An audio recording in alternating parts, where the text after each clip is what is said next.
ભાવનગર જિલ્લા quarry association દ્વારા પડતર પ્રશ્નો અંગે જિલ્લા કલેક્ટર શ્રીને આવેદનપત્ર પાઠવી રજૂઆત કરાઈ હતી.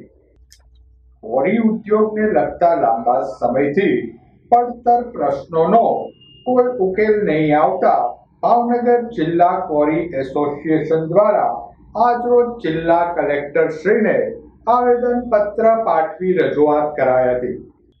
હાલમાં પર્યાવરણ મંજૂરી અને ખાણકામ આયોજનનું કારણસર ગુજરાત રાજ્યની અંદાજિત 60% વધુ ખાણોના રોયલ્ટી એકાઉન્ટ બંધ કરી ઉદ્યોગને બંધ કરવામાં આવ્યો હોય, આ મામલે સત્વરે યોગ્ય કાર્યવાહીની માંગ સાથે ક્વોરી એસોસિએશન દ્વારા જિલ્લા કલેક્ટર શ્રીને રજૂઆત કરાઈ હતી.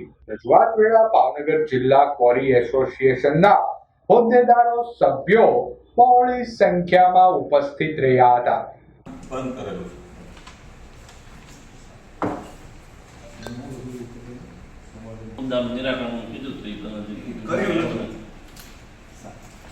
અમારી રજૂઆત, અમારા ઘણા પ્રશ્નો, નાના નાના પ્રશ્નો છે. અમે છેલ્લા 10 થી 15 વર્ષથી સરકારને રજૂઆત કરતા આવેલા છે અને 3 થી 4 વખત ગુજરાત સરકાર અને અમારા એસોસિએશન વચ્ચે લેખિત બાંહેધરીમાં સમાધાન પણ થયેલું છે, પણ એની કોઈ અમલવારી આજ સુધી થઈ નથી.